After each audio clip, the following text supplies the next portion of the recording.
ধ্বনি এবং স্যালুটের মাধ্যমে আমরা আমাদের জাতীয় পতাকাকে সম্মান জানাবো। জয় হিন্দ, জয় হিন্দ, জয় হিন্দ, বন্দে মাতরম, মাতরম,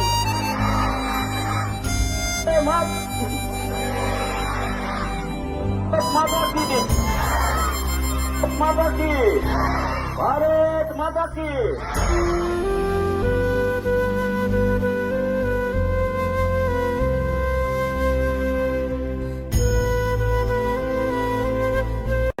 সকলকেই আমাদের ভারতবর্ষের আজ স্বাধীনতার ৭৯তম স্বাধীনতা দিবস পালন উপলক্ষে আমরা এখানে সমবেত হয়েছি।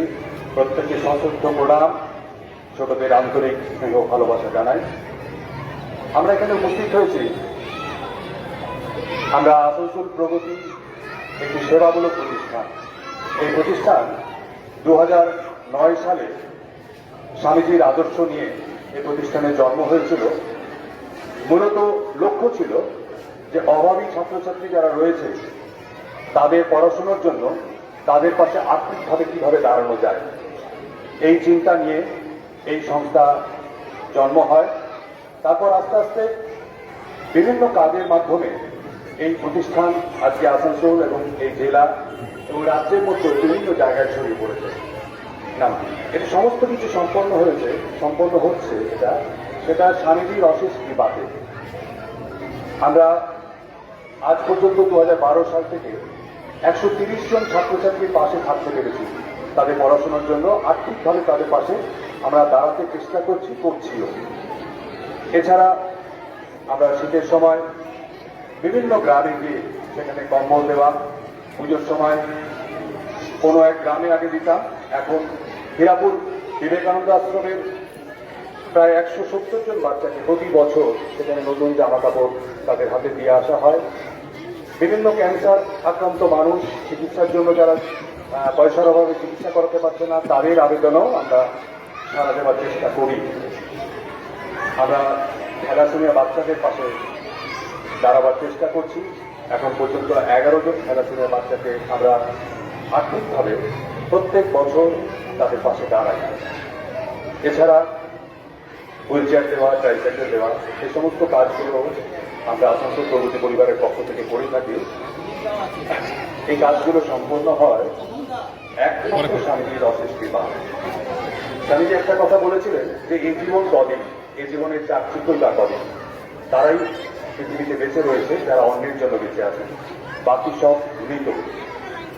তোমরা যারা আজকে ছাত্ররা রয়েছে, তোমরা এখন অনেক ছোট, তোমরা নিজেরা পড়াশুনো করো, কিন্তু এই পড়াশোনাটাই সবকিছু নয়। স্বামীজি কথা বলেছেন যে সেবা এবং ত্যাগ এটাই আমাদের জাতীয় আদর্শ হওয়া উচিত। তোমরা বড় হও, তোমরা নিজের পায়ে দাঁড়াও, নিয়ে তোমরা শুধু নিজের কথা চিন্তা করবে না, তোমরা বাবা মা, ভাই বোন এবং 10-এর কথা চিন্তা করবে।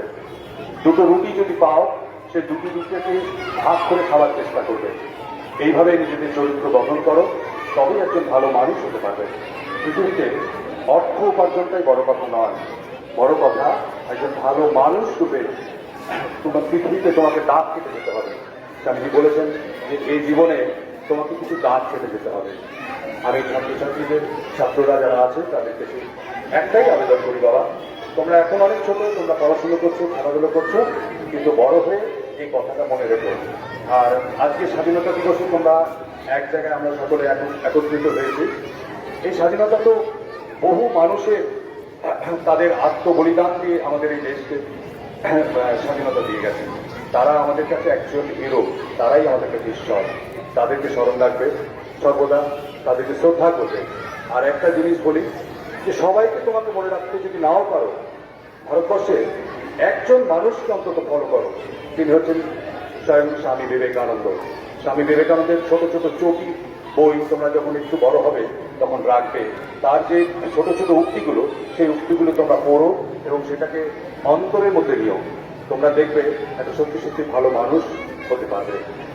আজকে আর বেশি কিছু বলছি না, সকলে ভালো থাকুন, আমরা আগামী দিনগুলো সবাই সুস্থ থাকি, মানুষের কথা চিন্তা করতে পারি যেন। আর তোমাদের উদ্দেশ্যে আজকে আমরা কিছু আসানসোল প্রগতি পরিবারের পক্ষ থেকে টিফিন নিয়ে এসেছি। তোমরা লাইন করে দাঁড়িয়ে থেকো, তোমাদের হাতে মাস্টারমশাইরা যেভাবে বলবেন আমরা সেইভাবেই সেই টিফিনগুলো আমরা তুলে দেবো, ঠিক আছে? ভালো মানুষ হও বাবা, এইটাই আবেদন রাখি। সকলকে ধন্যবাদ, প্রণাম, নমস্কার।